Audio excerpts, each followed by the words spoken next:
Hello, કેમ છો બધા? આજે આપણે બનાવીશું ઘઉંના લોટની જે સેવ છે એનો માળો, કટોરી વાટકી. જે મારી પાસે જે છે એ ગઈ સાલ મેં બનાવી હતી સેવ, એ છે. મેં આમ ભાંગી નાખી હતી, 3 ખાડલી હતી તે. આપણે 1 કપ લઈશું,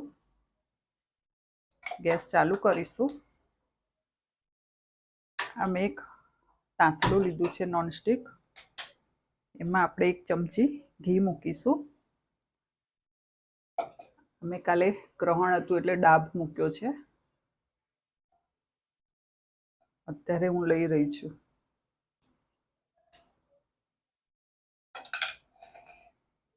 અને આ સેવને આપણે શેકી લઈશું. 5 મિનિટ આને શેકી લઈશું. બહારની જે વર્મિસેલી સેવ હોય છે તો 2 જ મિનિટમાં સરસ શેકાઈ જાય છે, બહુ જ પાતળી હોય છે. ઘરે બનાવેલી સેવનો વિડીયો હું જ્યારે નવા ઘઉં આવશે, હું લાવીશ ઘરે, ત્યારે હું લોટ દળાવીને પછી હું બનાવીશ ત્યારે બતાવીશ. આપણી આ સેવ શેકાઈ ગઈ છે. હવે આપણે એમાં પાણી ઉમેરીશું. 1 કપ સેવ હતી તો 2 કપ આપણે પાણી ઉમેરીશું.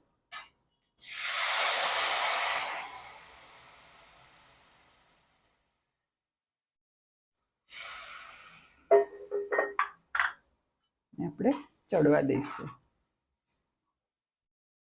હવે સેવને આપણે જોઈ લઈશું. 5 મિનિટ થઈ ગઈ છે.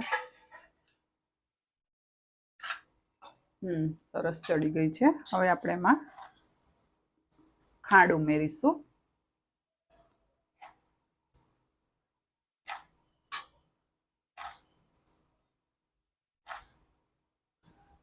પાંચ ચમચી.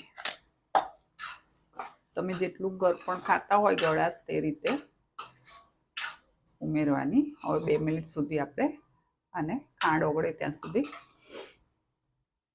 ચડવા દઈશું. આપણે ખાંડ ઓગળી ગઈ છે, સરસ ચડી પણ ગયું છે, એક સાથે રસ થઈ ગયું છે.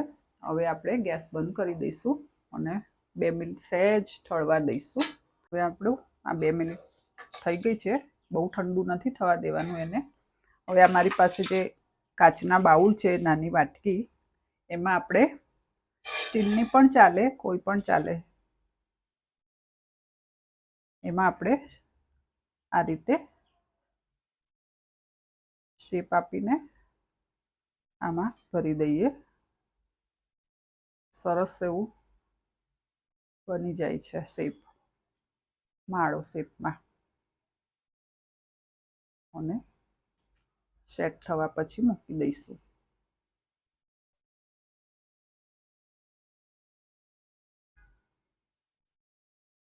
આ સેવને ચડતા થોડી વાર લાગે છે.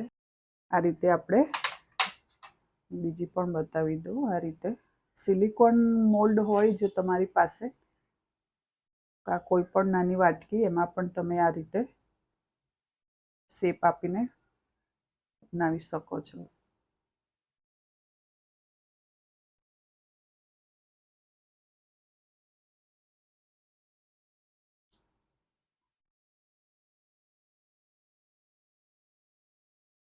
આ રીતે આપણે બધી જ વાટકીમાં સેટ કરવા મૂકી દઈશું.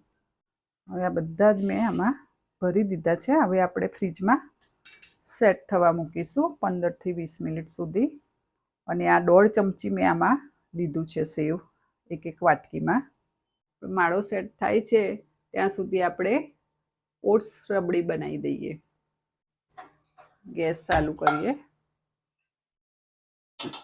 એકદમ સ્લો જ રાખીશું. અને 4 ચમચી આપણે ઓટ્સ લીધો છે, એને આપણે અડધી ચમચી ઘી મૂકીને શેકી લઈશું 2 મિનિટ. હજુ પેન ગરમ નથી થયું.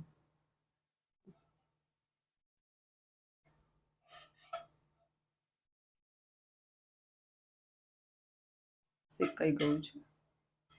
હવે આ 250 ગ્રામ દૂધ લીધું છે એ હું આમાં ઉમેરું છું. 250 ગ્રામ દૂધ લીધું છે એટલે કે 1 કપ છે મોટો, એ ઉમેર્યું. હવે ઉકળવા દઈશું. આપણે આ સાઈડમાં જે મલાઈ એ બધી ચોંટી છે એ પણ આપણે ઉખાડીને આમાં લઈ લઈશું. આપણે ખાંડ 3 ચમચી, તમારે જેટલું ગળ્યું જોઈતું હોય તે રીતે ઉમેરી શકાય.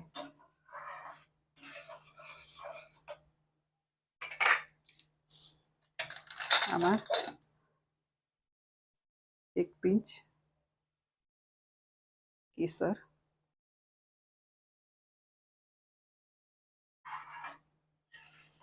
તમારે ના ઉમેરવું હોય તો પણ કંઈ નહીં. હવે આ કાજુ અને બદામ લીધા છે, 3 કાજુ ને 3 બદામ, અને આ 2 ખજૂરના ટુકડા કર્યા છે મેં.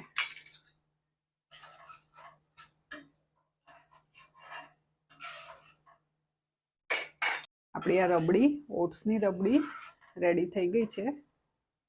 હવે આપણે ગેસ બંધ કરી દઈશું અને બાઉલમાં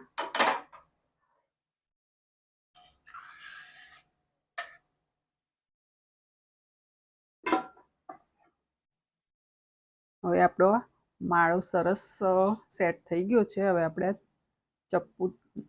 ચપ્પુની મદદથી આપણે આમ ઉખાડી લઈશું સાચવીને.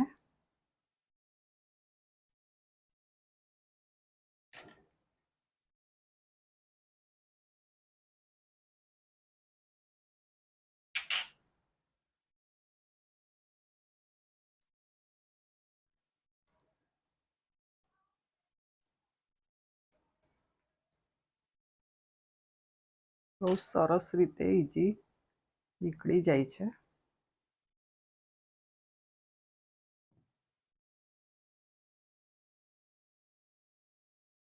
હા, આ રીતે આપણે બધા ઉખાડી લઈશું.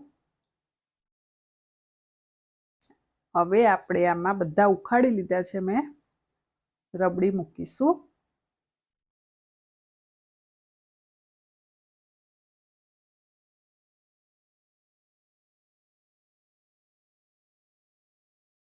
બહુ જ ફાઇન લાગે છે.